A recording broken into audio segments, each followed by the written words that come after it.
Hello, everybody. Welcome back to the channel where we talk about stuff.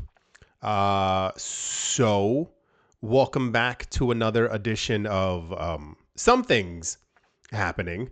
We are seeing a gargantuan amount of consolidation. That's the word.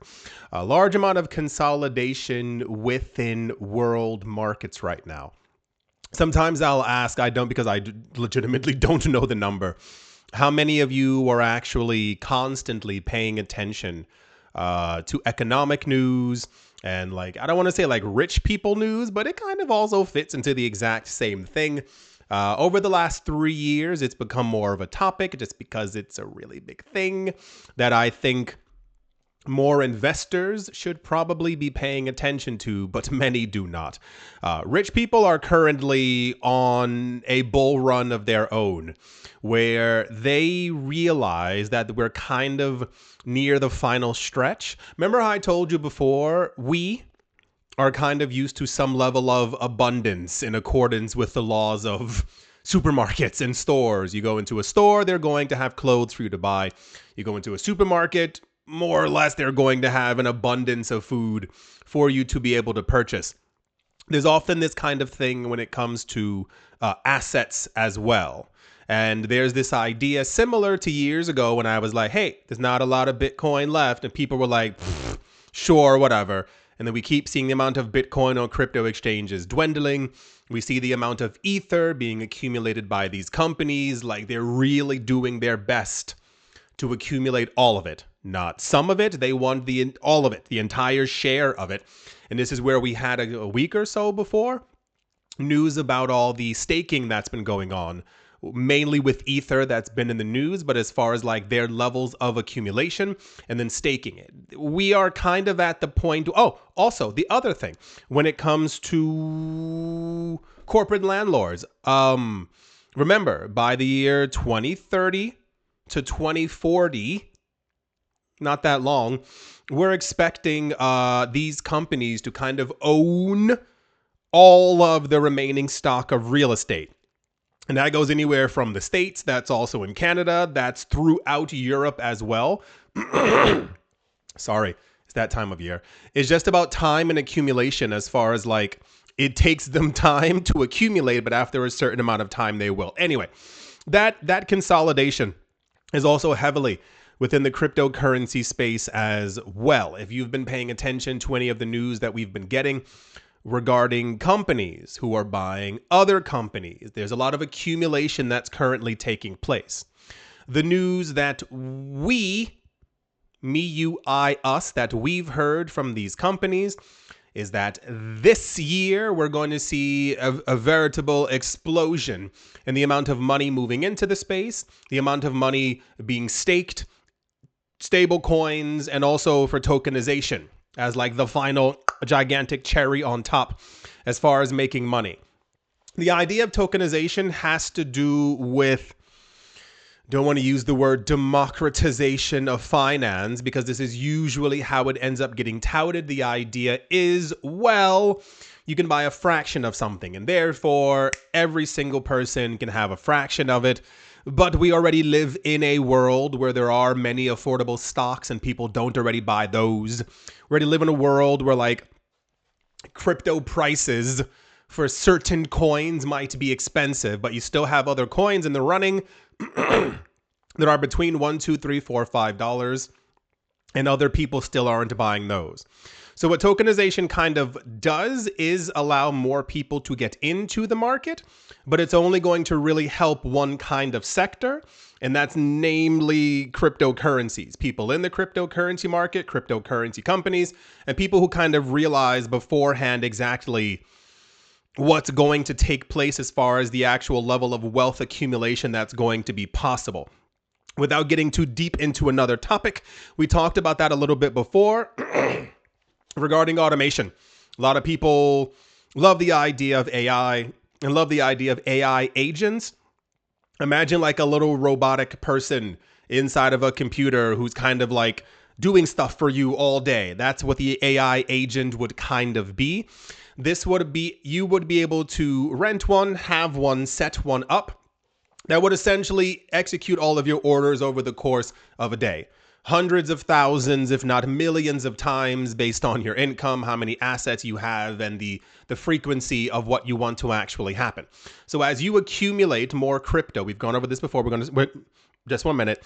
You accumulate crypto, you stake that crypto, you get passive money from that crypto. The AI agent would be able to take the passive income that you made from staking and basically put it into something that's tokenized. The tokenization that you have purchased, basically you would buy, in theory, buy something that would also produce you income over and over. It's on chain, so you no longer have to wait 3 months to get your dividends. You can now get it per day.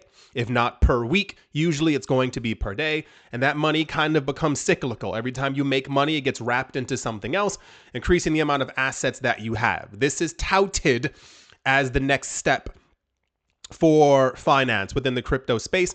That's why you saw, maybe heard, well, I'm going to tell you, a couple of months ago, we had news that Coinbase and Ripple and Binance, I believe as well, and Kraken were all buying up tons of companies. It has to do with being able to have a custody solution for these things, and also companies who can already tokenize, so that it's not all happening just from Coinbase. It's a subsidiary of that kind of thing. One of the largest financial institutions in the United States of America has announced their move to accelerate their entry into the digital asset economy. We heard of them multiple times. This is not their first time in the cryptocurrency space. They have announced they're unveiling a dedicated unit designed to support the future of banking, payments, and tokenized finance. Yeah, they're called US Bancorp. Bancorp.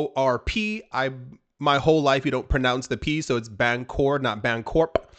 They're the parent company of US Bank, have confirmed the launch of the Digital Assets and Money Movement Organization, positioning the new group at the center of the bank strategy for stablecoins, tokenization, and emerging digital currency infrastructure. Stablecoins are the talk of the town. They are touted now to us as the thing that's going to save the cryptocurrency space. It's not that we needed saving before, but stablecoins, we keep hearing, are going to be launching over the course of 2026. Therefore, this news makes sense, as one of the oldest financial institutions in the United States, they're literally called US Bank, are also going to be getting into this as well. If you position yourself as a company, as an institution who has a custody solution for the, so we've heard, trillions of stable coins that are going to be launched, you set yourself in a very good position. The emerging digital currency infrastructure has to also do with central bank digital currencies. A lot of people within the cryptocurrency space keep pretending that this isn't going to happen. Yes, governments have announced they're launching their central bank digital currencies over the course of this year as well, with many of them projected to be using larger chains. So we've been told, and the highest one at the current moment happens to be Ethereum. We've heard rumors about Solana, about XRP, and sprinkle of some stuff for Cardano, but at the moment the name tends to be Ethereum. And then the tokenization thing. We are expecting, as far as we've heard, the tokenized economy. You can Google these numbers as well. It is projected by, in 4 years, by the year 2030, to be a $50 to $100 trillion market. So usually whenever we get news like this, I know that it tends to not be the most popular. People want to hear prices and money and this and all these other things. But for those of you who do listen, this is going to be like that kind of aha moment. As these things begin to roll out over the course of this year, and I would say it this way, I cannot and never will tell you what to do with your money, when these begin launching, like I told you they would on different platforms and Coinbase and Binance, and everyone has like a tokenized kind of thing, I'll look into them as quick as you possibly can so that you are at the literal front of the line. The more and the quicker you accumulate these tokenized assets, the quicker you get dividends from them. The dividends that you get from them can then be swapped into other things. You're already at the front of the line within the cryptocurrency space, but it appears as if everything that we heard from these banks and companies and institutions and cryptocurrency exchanges and Cathie Woods that was going to happen in 2026, it all appears to be happening in 2026. So this is going to not necessarily be like a front running kind of thing, so much as there are going to be a lot of people within crypto who are going to hear about these things launching. They're going to scroll over them. They're not going to really pay a lot of attention, but they're going to be huge. The demand for this is completely out of control. And yeah, so basically, it appears almost every day we're getting some kind of a company or an institution kind of news is either buying more crypto, staking more crypto, you saw it before, or they're announcing that they're buying new companies, or something to do with tokenization and stablecoin, which in 2026 is supposed to get us to the $20,000 Ether and subsequently the $250,000 Bitcoin this year as well. It's interesting to see that so much is happening over the course of a short span of time, especially within the cryptocurrency market. We're kind of accustomed to a more, I won't name any coins. We're kind of accustomed to we're going to give you an upgrade in January. And then they're like, hey, January is now spelled April. And then when we get to April, they go, I misspoke. I meant September. Like that kind of thing. No, these companies seem very serious, and I don't know what's happening behind the scenes, but constantly getting news like this to me feels like something's up. Some government is announcing something. Someone knows that something's going to be launched. It's a little too weird, constantly back to back, to always be hearing about these companies being like, we're buying this, we're buying this, we're buying this, we're buying this, over and over, if nothing was going to happen. Yeah, I do hope that you've all enjoyed. I hope you're all doing well. Hope you're all remembering to drink tea, drink water, stay healthy. It's if you're gonna go hang out with a friend and you hear that they have a cough or something, my recommendation is to stay home. That's how I got sick before, and it's not very fun. So yeah, thank you all once again for watching, listening, liking, commenting, and supporting, and I will most certainly be talking to you all soon. See you.